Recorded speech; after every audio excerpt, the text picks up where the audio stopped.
संत शिरोमणि आचार्य गुरुवर श्री विद्यासागर जी महाराज की जय। और हम योग प्रणेता पूज्य गुरुवर श्री प्रणम्य सागर जी महाराज की जय। ओम अरहम नमः। स्वाध्याय प्रेमी बंधुओं, श्री तत्वार्थ सूत्र ग्रंथराज जी के छठे अध्याय की कक्षा में आप सभी का स्वागत है।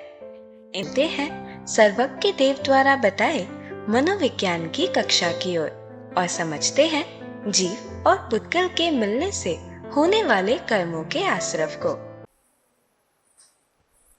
मोक्षमार्गस्य नेतारं भेक्तारं कर्मभूरतां ज्ञातारं विश्वतत्त्वानां वन्दे तद्गुणलब्धये। देवादिदेव आदिम तीर्थंकर श्री ऋषभनाथ भगवान की, वर्तमान शासन नायक श्री वर्धमान महावीर भगवान की, परम पूज्य आचार्य गुरुवर श्री विद्यासागर जी महाराज की।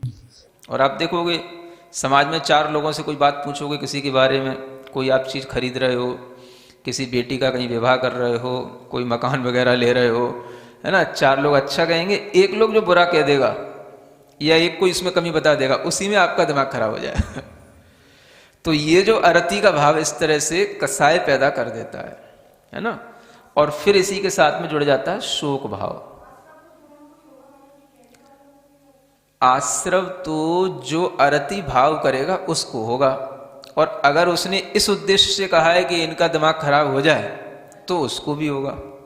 कभी कभी आदमी अपनी धारणा से कुछ बता देता है, उसका ऐसा उद्देश्य नहीं था, उसने जो सुना था कह दिया, तो अपनी धारणा से उसने बता दिया, आपको जो है सुनकर के आपके परिणाम खराब हो गए, तो अब आपके लिए वो विशेष आश्रव का कारण बनेगा। अगर उसने इसी उद्देश्य से कहा है कि जैसे किसी के साथ में अच्छा कोई संबंध बन रहा है, या कोई अच्छी, है ना, घर ले रहा है, मकान ले, कुछ भी कर रहा है, तो इसके लिए नहीं लेना चाहिए या नहीं ले पाए, इसलिए कुछ उसके लिए बुराई उसमें दिखा दी जाए, तो उसके लिए भी कारण बन जाएगा। तो ये सब चीज़ें अभिप्राय पर डिपेंड करती हैं।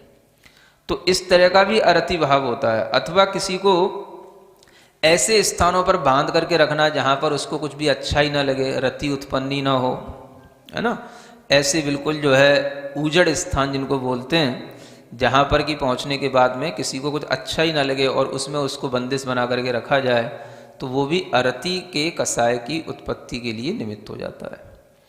शोक भाव भी इसी तरीके से होता है, जो तो आप जानते ही हो।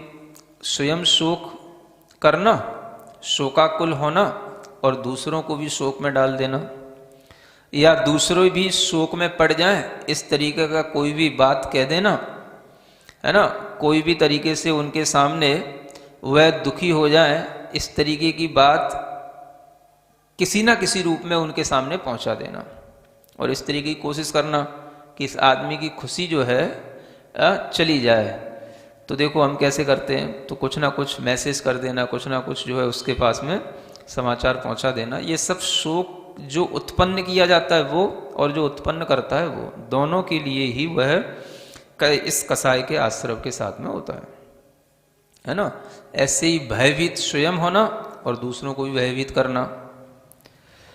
खुद भी डरे हुए होते हैं कई बार, तो दूसरों को भी डराते रहते हैं, तो खुद भी भय नाम का आश्रव कर रहे हैं और दूसरों को भी बिना वजह डरा रहे हैं। या इस तरीके के डरावनी कोई भी फिल्में होती हैं, उनमें ले जाना, दिखाना, और फिर जो है लोगों को डरा करके जो है उसमें उन आनंदित होना, या कोई भी डरावनी चीज़ें लोगों के सामने अकस्मात छोड़ देना, है ना। पहले लोग खेल किया करते थे, जैसे प्लास्टिक की छिपकली वगैरह आती है ना, तो कहीं भी उनने पटक दी और एकदम से जो है, हाँ, और जहाँ कहीं सभा बैठी होगी, एकदम से अगर छिपकली गिरेगी तो वो तो बिल्कुल देखते ही से वैसी लगती है, वो पीली पीली, तो एकदम से सब उठ के भागे, तो हंस लिए, है ना। तो इस तरीके के जो खेल होते हैं, ये भी जो है भय उत्पन्न करना। तो इससे ऐसे कर्मों का आश्रय होता है कि जो कर रहा है उसको भी फिर कभी ऐसा निमित्त मिलेगा कि वह भी भयभीत होगा, और उसके लिए अगर कहीं तीव्र कषाय से ऐसा बंद हो गया तो भय के कारण से उसे बहुत हानियां भी हो सकती हैं, उसका खुद भी अपना जीवन खराब हो सकता है भय के कारण से। तो ये भय भी एक कसाय है, इसे जो उत्पन्न नहीं करता दूसरों में वही निडर रहता है। और इसी तरीके से होती है जुगुप्सा। जुगुप्सा माने ग्लानि करना। विशेष रूप से जो व्रती होते हैं, तपस्वी होते हैं, या अच्छा आचरण करने वाले होते हैं, सतमार्ग पर चलने वाले होते हैं, उनके प्रति ग्लानि का भाव रखना, ये जुगुप्सा नौकसाय वेदनी कर्म का आश्रव कराता है। और फिर जो है 3 वेद हैं, स्त्री वेद। तो स्त्री वेद का आश्रव किससे होता है आप जानते ही होंगे। विशेष रूप से अब स्त्री वेद का आश्रव तो कोई भी कर सकता है। मान लो कोई पुरुष है, तो वो पुरुष भी अगर स्त्री के प्रति ज्यादा उत्सुक रहता है, स्त्री में ज्यादा लंपटता रखता है या स्त्री में ज्यादा आसक्ति रखता है, तो वह पुरुष होकर के भी स्त्री वेद कर्म का आश्रव करेगा, है ना। यानी जो व्यक्ति स्त्रियों में ही जो है हमेशा आनंदित रहता है, किसी ना किसी तरीके से स्त्रियों के रूप रंग को देख करके हमेशा मन बहलाना, इस तरीके की जो प्रवृत्ति रखता है, वो भी जो है स्त्री वेदनी कर्म का आश्रव करता है। यानी अभी तो वर्तमान में पुरुष है। अब देखो कर्म का सिद्धांत तो सीधा सीधा जैसे एनर्जी का सिद्धांत होता है, ऐसे कर्म का सिद्धांत है। जिधर हम जैसा भाव करेंगे, जैसा हमारे अंदर अट्रैक्शन होगा, वैसे ही कर्म का हमारे अंदर बंद होगा और फिर उसी कर्म के फल से हमें वैसी ही चीज मिलेगी। तो जो लोग स्त्रियों के प्रति ज़्यादा लालायित रहते हैं, स्त्रियों के देखने में कई तरीके से उनके नृत्य, गान और इत्यादि फिल्म इत्यादि देखने में जो बहुत ज़्यादा एक लालची मनोवृत्ति के होते हैं, उनके लिए ये अभी भले ही वो पुरुष हैं, लेकिन उनके लिए स्त्री वेदनी कर्म का आश्रव होता है इससे। और स्त्रियां भी स्त्री बनती रहती हैं, तो कैसे बनती रहती हैं? उन्हें अपनी स्त्री पर्याय में ही बहुत अच्छा लगता है, इससे बढ़कर कोई पर्याय नहीं है, क्योंकि सब लोग स्त्रियों को ही देखते हैं। हम सुंदर हैं तो सुंदरता को बनाए रखना और उस सुंदरता से ही दूसरों को आकर्षित करना, इतना अच्छा तो पर्याय कोई दूसरी हो ही नहीं सकती है। तो ऐसा सोच करके जो उस स्त्री पने में आसक्त हैं, तो उन्हें स्त्री वेदनी कर्म का ही आश्रव होगा। ये बहुत अच्छी मतलब आश्रव के विषय में अच्छी चीज़ है सोचने की, कि बहुत सी स्त्रियां कहती हैं, आजकल की मॉडर्न जो लेडी होती हैं, कि बुरा क्या है जो आप कहते हो स्त्री पर्याय का अंत हो जाए, स्त्री पर्याय का अंत हो जाए, ऐसे क्या स्त्री में क्या बुरा होता है। तो उन्हें उस स्त्री पर्याय से मोह होता है, क्योंकि उन्हें पता है कि इस पर्याय के कारण से ही जो है मतलब हम भी सुखी हैं और जो भी हमारे साथ हैं वो भी सुखी हैं, और जो है हम जिस तरीके से मतलब हमारी स्वरूप सौंदर्य है, उससे हम बहुतों को मतलब अपने में रख सकते हैं, है ना, बहुतों को अपनी ओर अट्रैक्ट कर सकते हैं। तो इसलिए बुरा क्या है? तो इस तरीके के मोह भाव से जो कहा जाता है, उन्हें पता तो नहीं होता कि ये क्यों बुरा है, लेकिन ये बुरा इसीलिए होता है क्योंकि उसमें आसक्ति होने के कारण से, उस पर्याय को अच्छा समझने के कारण से वो स्त्रियां बनती रहेंगी, ऐसा है। तो ये तो सीधा साधा सा नियम है कि जिस तरीके की हमारे अंदर आसक्ति होगी, हमें वही चीज़ें मिलेंगी। तो इसी तरीके से अब पुरुष वेद क्यों मिलता है? तो उसके लिए भी आचार्य कहते हैं कि जो बहुत पुरुष होकर के भी बहुत सीधा सिंपल रहता हो, है ना, कोई भी तरीके से उसे पर स्त्रियों से कोई प्रयोजन ही ना हो, केवल अपनी स्त्री से ही बस पर्याप्त संतुष्ट होता हो, और किसी भी तरीके से वो अपने भी पुरुष पने को भी दिखाने की कोशिश ना करता हो। यानी कि बहुत ज़्यादा सुंदरता दिखा करके, बहुत अच्छी चीज़ें पहन करके, बहुत ज़्यादा अपने शरीर को आकर्षक बना करके जो लोगों को लुभाया जाता है, तो फिर जो है उससे जो है उसी तरीके के कर्मों का आश्रव होता है। तो जो इस परिणाम से रहित होता है, वह उससे उदासीन रहता है, तो उसकी मंद कसाय के कारण से उसे पुरुषपना मिलता है। क्योंकि ये अगर हम वेदों में भी तुलना करें तो स्त्री वेद से पुरुष वेद प्रशस्त माना गया है सिद्धांत के अनुसार। तो प्रशस्त चीज को, माने शुभ चीज को प्राप्त करने के लिए आपके परिणामों में भी शुभता आनी चाहिए, कसायों की कमी होना चाहिए। तो वो कसायों की मंदता होने पर ही यह पुरुष वेद का आश्रव होता है। और नपुंसक वेद तो अत्यंत क्लेश भाव के साथ होता है, जो दूसरी स्त्रियों के साथ बलात्कार करते हैं, छीना झपनी करते हैं, तरह तरह से लोगों को पाप में डालने के तरह तरह के जो है आयोजन करते हैं, और अपने साथ में दूसरे लोगों को भी लेकर के तरह तरह से जो अपनी गंदी प्रवृत्तियों के कारण से कामातुर होकर के इस तरह से जो अपने अंदर की कसाइयों को जीत नहीं पाते हैं, वो अगले जन्म में नपुंसक बनते हैं, है ना। तो इस तरह से जैसा करते हैं वैसा ही कर्मों का आश्रव होता है और उसी तरह की कर्मों का फल मिलता है। मनुष्य पुरुष होकर के भी बहुत से पुरुष में भी आसक्त होते हैं। बहुत से बच्चे जो स्कूलों में पढ़ते हैं, बच्चों के साथ ही आपस में मिलकर के गंदे काम करते हैं। तो इसी से जो है, जो ये काम की आसक्ति तीव्र होती है, उसी से ही जो है उनको अगला फिर जन्म में ऐसा वेद मिलता है। चूंकि नपुंसक वेद का लक्षण ही यही है कि वह ना तो पुरुष में संतुष्ट होता है ना स्त्री में संतुष्ट होता है, उसकी तृप्ति किसी से नहीं होती। तो जिसके अंदर इस तरीके की काम वासना ज़्यादा होती है, वो अगले जन्म में भी फिर इस तरीके से बनता है। तो इन कर्मों के आश्रव के कारण से फिर वो चारित्र लेने लायक तो रह ही नहीं जाता, ऐसा हो जाता है।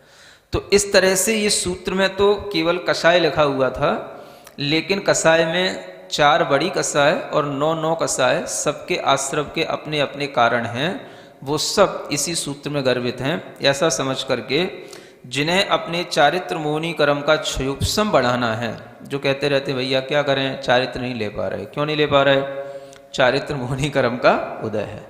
तो ये कह करके तो टाल देते हैं चारित्र मोहनी कर्म का उदय, लेकिन ये नहीं सोचते कि चारित्र मोहनी कर्म के उदय का मतलब क्या, कसायों की तीव्रता है। चारित्र मोहनी कर्म के उदय का मतलब क्या, कसायों की तीव्रता। अगर कसायों की मंदता होगी तो चारित्र के प्रति भाव आएगा, और कसायों की तीव्रता होती है तो वह तीव्रता तो हम कहने में अच्छा नहीं लगता, तो एक बहुत अच्छा शब्द पकड़ लिया सैद्धांतिक, चारित्र मोहनी कर्म का उदय है, चरित्र मोह बस लेस ना संयम, है ना। चरित्र मोहनी कर्म का उदय है, इसलिए थोड़ा भी संयम नहीं आता, तो उसको भी बड़ा मतलब अच्छा समझते हैं। कोई भी बात आई तुरंत कह डाला, मतलब कि जैसे कि वो एक हथियार बना रखा है। आप इतने विद्वान हैं, इतना सब कुछ पढ़ते हैं, स्वाध्याय करते हैं, थोड़ा चारित्र की तरफ क्यों नहीं बढ़ते हैं, क्यों कुछ नहीं छोड़ पाते हैं, क्यों रात्रि में भी भोजन पानी सब कुछ। तो चरित्र मोह का उदय है, क्या कर सकते हैं। यूं नहीं कहेंगे कसाई की तीव्रता है, राग की तीव्रता है। कसाई इतनी तीव्र है कि हम कोई भी चीज की आसक्ति नहीं छोड़ पा रहे हैं। तो मुझे ऐसा लगता है कि लोगों ने मतलब कि अच्छे अच्छे शब्दों का चयन करके अपनी सुरक्षा कवच बना रखे हैं, जबकि चरित्र मोहनी जो कह रहा है उसका मतलब ही है कि कसाई की तीव्रता है। तो कसाई की तीव्रता कहेंगे तो बुरा लगेगा, ये कहेगा अच्छा इनमें कसाई है, इतनी स्वाध्याय करने के बाद भी कसाई करते हैं, तो ऐसा कहना अच्छा नहीं लगेगा। तो सीधा सीधा कह देते हैं चरित्र मोह का उदय है। लोग समझ नहीं पाते हैं, है ना। अब तो समझ गए आप लोग। अब आपके सामने कोई कहे कि भाई क्या है चरित्र मोहनी कर्म का उदय, तो समझ लेना कसाई की तीव्रता है, इतना तो समझ ही सकते हो ना। तो कसाय के उदय में तीव्र परिणाम ही चारित्र मोहनी कर्म का काम है। तो इसलिए अपनी कसायों की मंदता रखोगे तो चरित्र के प्रति झुकाव होएगा, है ना। किसी भी तरीके की कसाई की तीव्रता होने पर चरित्र के प्रति झुकाव नहीं होता। आप देखेंगे कि अगर आप कसाई की तीव्रता में बहुत ज़्यादा अहंकारी बनेंगे तो भी आपका किसी के प्रति मतलब झुकने का भाव नहीं आएगा, विनीतपने का भाव नहीं आएगा, आपके अंदर कोई भी नम्रता का भाव नहीं आने के कारण से जो भी पूज्य पुरुष होंगे उनका भी आप अपमान करने में भी आपके अंदर दुख नहीं होगा, और किसी भी तरीके से उनका अपमान करके भी आपको ऐसा नहीं लगेगा कि हमने बुरा कर लिया, क्योंकि अहंकार इतना है। तो ये कसाई ही उस चारित्र की तरफ झुकने नहीं देती है। चारित्र की तरफ झुकने के लिए आपको चारित्रवानों की ओर पहले झुकना पड़ेगा। समझ में आ रहा है। गुण हमें तब प्राप्त होते हैं जब हम गुड़ी की सम्मान और आदर करते हैं। गुड़ी का अगर हम आदर सम्मान नहीं करेंगे तो हमें गुणों की कभी प्राप्ति नहीं होगी। तो ये भी इसी सूत्र से समझना, जिस गुण की हमें प्राप्ति करना है हमें उस गुण को धारण करने वाले वैसे ही व्यक्तियों के पास उनके समागम में रहना पड़ेगा। तो बहुत कुछ तो चारित्र उनकी सेवा से ही आ जाता है। बड़े बड़े आचार्यों ने भी, ज्ञानार्णव में भी एक चैप्टर ये वृद्ध सेवा। क्या चैप्टर है? वृद्ध सेवा। वृद्ध सेवा का मतलब अब मुनि महाराज के लिए वृद्ध सेवा क्या, वो कोई बूढ़ों की सेवा करने थोड़ी ना जाएंगे कि वृद्ध सेवा का मतलब जो अपने से बड़े हैं, अपने से ज्ञान में, संयम में, सम्यक दर्शन में, तप में जो अपने से बढ़ करके हैं, उनकी सेवा करने से हमें वही गुणों की प्राप्ति होती है। ये लॉजिक है। तो जब हम इस चारित्र को प्राप्त करना चाहते हैं तो आपको चारित्रवंतों के प्रति अपना आदर सम्मान तो रखना ही पड़ेगा। उसके बिना तो आप कहते ही रहोगे चारित्र मोहिनी कर्म का उदय, उस कर्म का उदय कभी कम नहीं होगा, नष्ट नहीं होगा, है ना। तो ये कर्मों के इसी तरीके से आश्रव भाव और उनके फल समझ करके हम उससे बचने का उपाय कर सकते हैं। ये सीखने का यही एक अच्छा तरीका है और यही वो एक अध्याय है तत्वार सूत्र के अंदर जहाँ से आदमी इसको सीख करके अपने आप को संभाल सकता है, अपनी कमियां देख सकता है। कहना चाहिए ये तो पूरा, जैसे आप बोलते ना, मन को देखने का दर्पण है। ये 6वां अध्याय क्या है? हाँ, अपने मन को, अपने चित्त की वृत्तियों को समझने का एक दर्पण है। हाँ, तेरा मन दर्पण कहलाए। अब दर्पण कैसे कहलाए? जब दर्पण सामने हो तब तो कहलाए। तो ये दर्पण ये सामने रखो। इस 6वें अध्याय के सूत्रों के ज्ञान में अपने ज्ञान को देखते रहो कि हम कहाँ पर किससे कितना जुड़े हुए हैं और कौन से भाव के कारण से हमारे अंदर ये कर्मों के आश्रय हो रहे हैं। तो ये बड़ा अच्छा अध्याय है। गुरु महाराज आचार्य श्री हमेशा कहते हैं 6ठा अध्याय माने छठा हुआ अध्याय है ना। सभी अध्यायों में छठा हुआ अध्याय है। तो ये हैवी है वास्तव में। इसको पढ़ो। एक बार पढ़ने से काम नहीं होता, बार बार सुनते रहो। कई बार क्या होता है, जब हम निरंतर किसी चीज़ का श्रवण करते रहते हैं तो उस तरीके के विचार हमारे अंदर धीरे धीरे आने लग जाते हैं। तो हम अपनी कमियों पर पर्दा नहीं डालें, अपनी कमियों को स्वीकार करें और उन कमियों पर हमें विजय प्राप्त करने का भाव आए। टू ओवरकम अवर फॉल्ट्स, मतलब हम अपने दोषों को पराभूत करें, उनके ऊपर विजय प्राप्त करें, उनको ओवरकम करें। ना कि जो है अच्छा है ना। अब किसी ने कह दिया भाई थोड़ा भी कुछ नियम संयम क्यों नहीं, चारित्र मोहिनी कर्म का उदय, तो ये जो है अपनी कमियों को बढ़ाना है ना। कहना चाहिए कि हाँ आपका कथन बिल्कुल सही है, ये मेरी कमजोरी है, मैं क्या करूँ, सोचता हूँ लेकिन ले नहीं पाता हूँ ऐसे कर्म का उदय। तब तो फिर भी ठीक है। और सीधा सीधा बस एक ही बस फंडा अपनाते रहते लोग।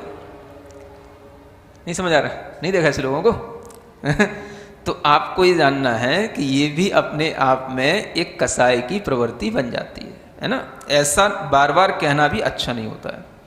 आगे देखते हैं। बहुआरंभ परिग्रहत्वम नारकस्यायुषः। अब यहाँ से आयु कर्म का वर्णन प्रारंभ होता है कि आयु कर्म जो 4 प्रकार की आयुएं हैं, उन आयुओं के लिए भी कौन कौन से परिणाम कारण हैं जिसके कारण से वह जीव नरक आदि गतियों को प्राप्त होता है। तो सबसे पहली यहाँ पर नारकस्य माने नरक आयु वाला जो जीव है उसको नारक कहा जाता है। उस नारक आयु या नारकी बनने के लिए कौन से परिणाम आवश्यक हैं? बहु आरंभ और बहु परिग्रह। बहु शब्द जो है दोनों के साथ जोड़ना है ना। आरंभ का मतलब होता है इस तरीके की एक्टिविटी जिनके माध्यम से जीवों का घात ज्यादा होता हो। जीव वध को ही आरंभ कहते हैं। इस तरीके के व्यापार हों, इस तरीके के साधन हों जिनके उपयोग हमें बहुत ज़्यादा करके बहुत जीवों की हिंसा करना पड़ती ही है, उसके बिना हमारा व्यापार चलता ही नहीं है। तो इस तरीके के जो आरंभ होते हैं वो जो है बहुत जीवों की घात के परिणाम में भी आपको दया भाव नहीं आ रहा, आपके अंदर उन जीवों के प्रति द्वेष होने के कारण से या अपने पैसा धन आदि में अत्यधिक लोभ होने के कारण से आप उससे विरति नहीं ले पा रहे या उसको कम नहीं कर पा रहे, तो ये भी जो है जीव घात के परिणाम से, हिंसा के परिणाम से नरक आयु का बंध होता है ना। ये बहु आरंभ। और बहु परिग्रह क्या? परिग्रह माने जो पर वस्तु को आत्मीय कर लेना, अपना बना लेना या हर पर पदार्थ में मेरेपन का भाव लाना। ये भी मेरा, ये भी मेरा, ये भी मेरा, ये सब जिसमें मम मम भाव आ जाता है, मम इति परिग्रह है ना। जो मेरा हो गया वो हमारा परिग्रह हो गया। तो जो अपने लिए आवश्यक है, अपने जीवन के लिए आवश्यक है, अपने भविष्य के लिए आवश्यक है, उसमें कोई बात नहीं। लेकिन बहु का मतलब ये हो जाता है जो एक्सट्रीम पे पहुंच रहा है ना। हर चीज जो है एक्सट्रीम को बिलोंग कर रही है, हर चीज। समझ आ रहा ना। एक जयललिता का नाम सुना आपने कभी? हाँ, उसकी डेथ हो चुकी है? हाँ, तो उसके बारे में सुना था। हाँ, आफ्टर डेथ भी जो है उसका जो है कुछ उसकी खोज खबर ली गई थी, तो पता नहीं कितना अंबार था उसके, है ना। सैंडल भी हैं, चप्पल जूते भी हैं, तो यानी कितने अलमारियां भरी पड़ी हैं, है ना। तो इस तरीके की जो ये प्रवृत्तियां हैं ये कहलाती हैं बहुपरिग्रह, है ना। तो आप देखें ऐसी प्रवृत्तियां रहती हैं लोगों में। तो बहुत आरंभ और बहुत परिग्रह में मुख्य रूप से जो हमारी लेस्या है वो बिगड़ जाती है। फटे अध्याय जैसे जटिल विषय को सुनकर मन में शंकाएं आना स्वाभाविक है। हमारे द्वारा दिन भर में किए गए कार्यों से असंख्यात कर्मों का आश्रव होता है। उसे अच्छे से समझने के लिए हमें प्रयत्नशील रहना चाहिए।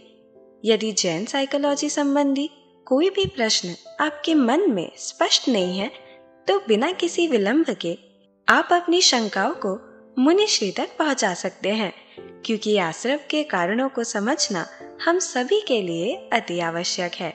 अपनी शंकाएं भेजें go.arham.yoga/ttv शंका पर या QR कोड को स्कैन करें। ओम अरहम नमः। तो चलिए आज की कक्षा का एक क्विक रिवीजन कर लेते हैं। हमने जाना कि स्वयं भयभीत होना और दूसरों को भयभीत करना दोनों ही भय नौकशाई के आश्रव का कारण है। जैसे डरावनी फिल्में देखना और दिखाना आदि, जो ऐसे भय उत्पन्न करते हैं उनको भयभीत होने के निमित्त मिलेंगे, और जो नहीं करेंगे वे निडर होंगे। जुगुप्सा अर्थात ग्लानि करना विशेष रूप से व्रती, तपस्वी, सदाचारी के प्रति। इससे जुगुप्सा नौकशाई वेदनीय कर्म का आश्रव होता है। हमने जाना कि जैन कर्म सिद्धांत के अनुसार हमें वैसे ही कर्म बंधेंगे जैसे हमारे अंदर अट्रैक्शन होगा और हमें वही चीजें मिलेंगी। इसी कारण स्त्री वेद नौकशाई का आश्रव कोई भी कर सकता है। स्त्री में ज्यादा लंपटता रखने वाले, उनके रंग रूप, नृत्य, फिल्म इत्यादि देखने में हमेशा आनंदित रहने वाले पुरुष भी, और अपने स्त्री पने में आसक्त, अपनी पर्याय को अच्छा मानने वाली, अपने सौंदर्य को बनाए रखकर उससे दूसरों को आकर्षित करने वाली स्त्रियां भी। आजकल की मॉडर्न लेडी भी इसी आसक्ति के कारण स्त्रियां बन जाती हैं। सिद्धांत के अनुसार प्रशस्त चीजें परिणामों में शुभता से मिलती हैं और पुरुष वेद स्त्री वेद से प्रशस्त होता है। जो अच्छी चीजें पहनकर शारीरिक आकर्षण से लोगों को लुभाने के परिणामों के प्रति उदासीन होता है, सीधा सिंपल रहता है, स्त्रियों से प्रयोजन न रखकर केवल अपनी स्त्री से संतुष्ट होता है, ऐसे मंद कषाय को पुरुष वेद का आश्रव होता है। नपुंसक वेद की तृप्ति न पुरुष से न स्त्री से होती है। इसका आश्रव तीव्र कामासक्ति और अत्यंत क्लेश भाव से होता है, जैसे बलात्कार करना, कामातुर रहना, गंदी प्रवृत्तियों को करना, पुरुष होकर पुरुष में आसक्त होना इत्यादि। इस वेद के उदय के कारण व्यक्ति चारित्र ग्रहण नहीं कर पाता। विद्वान स्वाध्यायी लोग जब रात्रि भोजन आदि का त्याग नहीं कर पाते, तो वे चारित्र मोहनीय के उदय को अपना सुरक्षा कवच बना लेते हैं। वे ये नहीं कहते कि हमारे अंदर कषायों की तीव्रता है। हमने जाना कि मंद कषाय में चारित्र के प्रति झुकाव होता है और तीव्र कषाय में विनीत पने का भाव नहीं रहता। इसलिए चारित्र के लिए हमें पहले चारित्रवान की तरफ झुकना पड़ेगा। गुणी का आदर करने से गुणों की प्राप्ति होती है और अनादर करने से नहीं होगी। ज्ञानार्णव जी ग्रंथ में भी व्रत सेवा का अध्याय है। इसमें मुनि महाराजों को ज्ञान, संयम, सम्यक दर्शन, तप आदि में जो उनसे बढ़कर है उनकी सेवा करने को कहा है। आचार्य श्री कहते हैं, छठा अध्याय छठा हुआ है, यह अपने मन, चित्त की प्रवृत्तियों को समझने का एक दर्पण है। इसके सूत्रों के ज्ञान से हम अपने आप को संभाल सकते हैं, अपनी कमियां देख सकते हैं। हमें इसे बार बार सुनना चाहिए, क्योंकि किसी चीज का निरंतर श्रवण करने से हमारे अंदर वैसे ही विचार आने लगते हैं। हमें अपने कमियों पर पर्दा न डालकर उनके ऊपर विजय प्राप्त करनी है। सूत्र 15 में हमने जाना बहुआरंभ और बहुपरिग्रह के परिणाम नरकायु या नारकी बनने का कारण है। बहुआरंभ में जीवों का ज्यादा घात करने वाले सभी एक्टिविटीज, व्यापार आदि आते हैं। जीववध को ही आरंभ कहते हैं, लेकिन जीवों के प्रति द्वेष या पैसे आदि से अत्यधिक लोभ होने के कारण हम उससे विरति नहीं ले पाते, हमें दया का भाव नहीं आता। परिग्रह का अर्थ है पर वस्तुओं को आत्मीय कर लेना, अर्थात पर मम इति परिग्रह। जीवन के लिए आवश्यक चीजों के लिए कोई बात नहीं, लेकिन जब भाव एक्सट्रीम में पहुंच जाए तो वह बहुपरिग्रह हो गया। जैसे जयललिता के पास सैंडल और जूतों का अंबार लगा था। बहुत आरंभ और परिग्रह से हमारी लेशियाएं बिगड़ जाती हैं। तो चलिए अब हम सभी चिन्मानी स्तुति करेंगे और तत्पश्चात समय होगा आज के सवाल का। सिरिजिणवाणी जग कल्याणी जग जन मदतम मोहरी जनमण हारी गढ़हर हारी जम जरा भव रोग हरी तिथियराणम दिव्य झुणिम जो पढ़ई सुणई मय्ये धारई राणम सौख मणंतम धरिय सासद मोक्ष पदम पावई सासद मोक्ष पदम पावई। अब समय है आज के प्रतियोगिता प्रश्न में भाग लेकर आकर्षक पुरस्कार जीतने का। आप अपने फोन को QR कोड स्कैन करने के लिए तैयार रखें या दिए गए लिंक पर जाएं। आप अपना उत्तर चुनकर हमें कल शाम 5 बजे तक भेज सकते हैं। 3 भाग्यशाली विजेताओं को मिलेंगे आकर्षक पुरस्कार। विजेताओं का नाम इसी कार्यक्रम में हर रविवार को घोषित किया जाएगा। साथ ही सभी प्रश्नों के सही उत्तर भी बताए जाएंगे। आज का सवाल है, जुगुप्सा का मतलब क्या होता है? घृणा करना, ईर्ष्या करना, ग्लानि करना, क्रोध करना। अध्याय 6 की कक्षा 19 के आज के सवाल का सही उत्तर है अरति। अगर आप किसी कारणवश कोड को स्कैन ना कर पाए हों तो आप क्लास की वेबसाइट पर जाकर भी उन्हें अटेम्प्ट कर सकते हैं। इस लिंक पर जाएं या QR कोड को स्कैन करें।